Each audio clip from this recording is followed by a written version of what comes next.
Consejos doy que para mí no tengo, dice el refranero popular, y a pesar de esto voy a intentar llevar a cabo pues estos 5 consejos para ser escritor, escritora.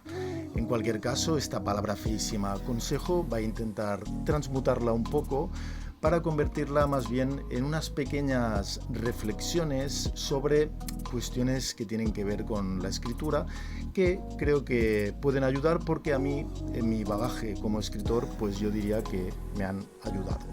La primera de las reflexiones tiene que ver con la comparativa entre el argumento y el concepto que podríamos llamar la impregnación. Así, cuando escribimos un texto, si lo que le damos predominancia es al argumento, este someterá muchas veces la forma en que está escrito, no siempre, pero en cambio podemos escribir un texto en el cual predomine esa impregnación de alguna esencia, de algún valor literario que queramos conferirle al texto, más allá de que tenga un argumento completo, complicado, complejo, que el cual sea lo más importante.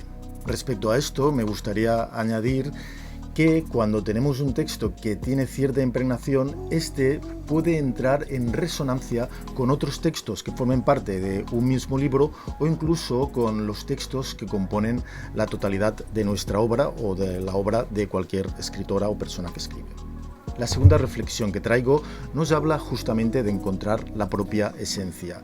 Así, una de las cosas que tenemos que tener en consideración en un primer momento es ¿para quién escribimos? Muchas veces no lo sabemos, pero estamos escribiendo pensando que alguien nos leerá o incluso también pensar ¿para qué? ¿Por qué motivo escribimos? En cualquier caso, cuando tengamos un poco consabido esto, estaría bien alguna vez o en general poder escribir para nosotros mismos, porque así podemos vencer ciertas timideces y ciertos parámetros que nos hace ser más comedidos en cuanto sabemos que lo que escribimos tiene alguien que de alguna forma nos juzgará. Luego, incluso cuando escribimos para uno mismo, podemos tener cierta timidez o incluso autocensurarnos.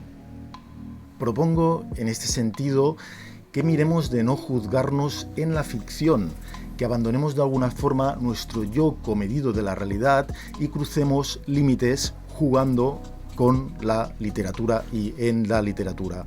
Ahí lo que podemos acabar descubriendo muchas veces también es lo que podemos llamar también con el concepto de la herida sagrada, y a través de esta poder saber también qué es aquello que particularmente tenemos para ofrecerle al mundo, qué es aquello que queremos decir con aquello que escribimos. El tercer consejo o reflexión para escribir sería un poquito más de índole práctica y tiene que ver con acumular cosas que decir.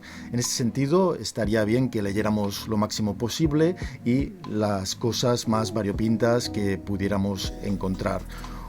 Sí que es importante, diría yo, porque a mí me sirve que en la medida que encontremos cosas que nos interesan, que nos resuenan de alguna forma, las guardemos para poderlas recordar. Yo lo hago pues teniendo unos Words, que hay uno que desde hace mucho tiempo que tengo y voy reactualizando, que se llama Cosas, en el que pongo cosas interesantes que en algún lugar pues he leído, he encontrado. Tengo otro de palabras, tengo otro de fragmentos literarios, también tengo otro de ideas para textos y bueno, a partir de ahí lo que se os pueda ocurrir, pero acumular conceptos y cosas que luego podamos generar y convertir en literatura. En el cuarto punto me gustaría traer una reflexión de cómo crear previamente al relato. Entonces, quizá esto puede ir bastante bien para las escritoras que son más de mapa, por contra de los que son de brújula, porque propondríamos crear unas estructuras previas, ya sea la estructura en la cual subyace el relato, para luego aplicar pues el argumento, o la misma estructura del argumento, tenerlo claro antes de empezar a escribir. También se puede tener previsto, por ejemplo, un subtexto desde el cual podamos recrear pues ese argumento, esa estructura.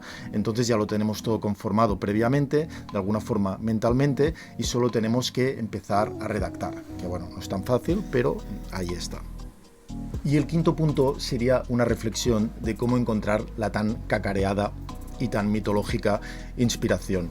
En este sentido, yo propondría también algunas ideas, como más allá de haber preparado un argumento, pues escribir desde el ritmo o escribir desde la hora, empezar a describir lo que ves, o escribir, por ejemplo, desde palabras aleatorias. Hay una página que se llama justamente Palabras Aleatorias, donde puedes poner, clicar, y entonces te van apareciendo palabras una detrás de otra, pues un poco al azar. Escribir desde ahí, dejar que fluya el inconsciente y de alguna forma tener a veces la suerte de entrar en lo que Cortázar llamaba el état second, ese estado de alteración en el cual todo parece conjugarse, te abstraes totalmente y te concentras en escribir algo que realmente a veces es inspirado, y acabas escribiendo pues el texto perfecto que de otra forma jamás podrías haber alcanzado a crear.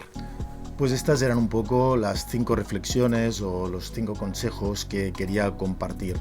Si te ha gustado, pues le puedes dar like al vídeo, puedes también compartirlo, en cualquier caso seguirme para más análisis literarios y también pues cuestiones que tengan que ver con la escritura y la pasión por el fenómeno literario.